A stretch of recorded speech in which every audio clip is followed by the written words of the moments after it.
The Leap of Faith, my first big break in the music business. Welcome back to Inside Ray's Circle.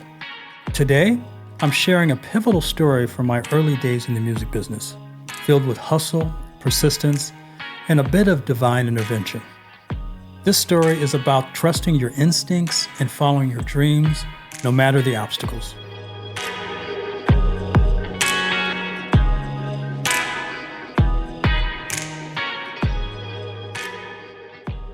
After securing an investment to fund my essential music gear, I faced the challenge of repaying the investment while managing a shoe store in Los Angeles, California. Once I felt confident with my gear, I reached out to a friend who worked at a recording studio in Hollywood. I asked him to let me know if anyone was looking for a producer. Thanks to his connections, I started getting small gigs and slowly building my reputation. One day, my friend called me with a big opportunity.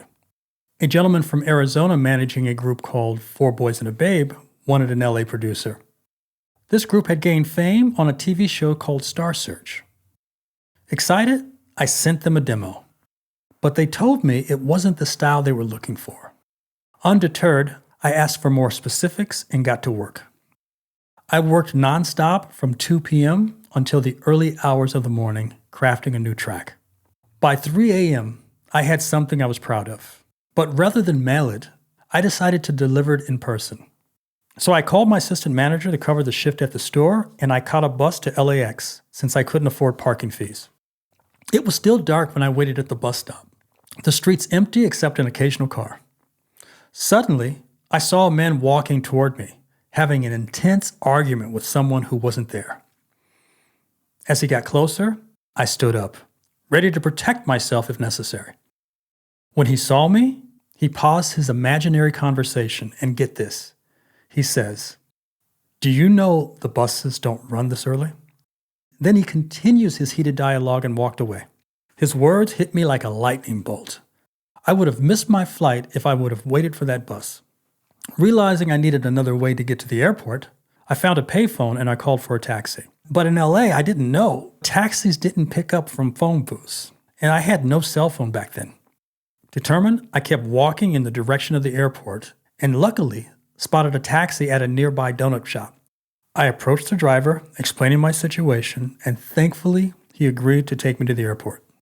Now, mind you, it's early in the morning, no cars anywhere. So as we drive towards LAX, traffic, there is none.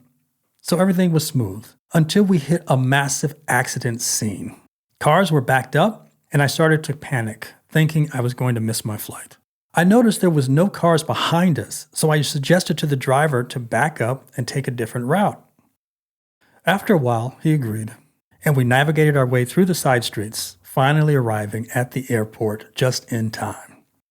I sprinted through the terminal, and the airline staff, aware of my situation, held the plane for me.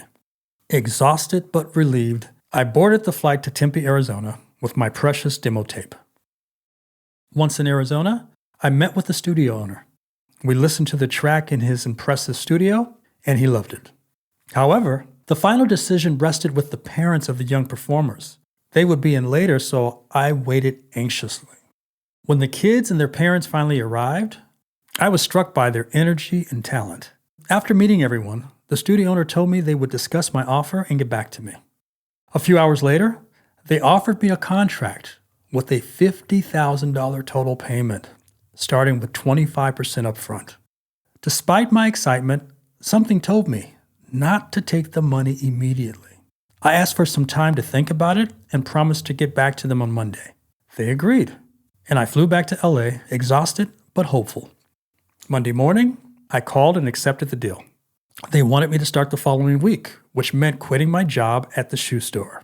My assistant, unfortunately, threw me under the bus, and I lost my job. But that marked the beginning of my full-time career in music. When I returned to Arizona for the gig, the same gentleman who picked me up the first time met me at the airport. After we drove to my hotel, he shared something incredible with me. He said, "Ray, when we offered you the deal and you declined the 25% up front, we were actually happy you did. If you had accepted that money, we wouldn't have let you leave with it."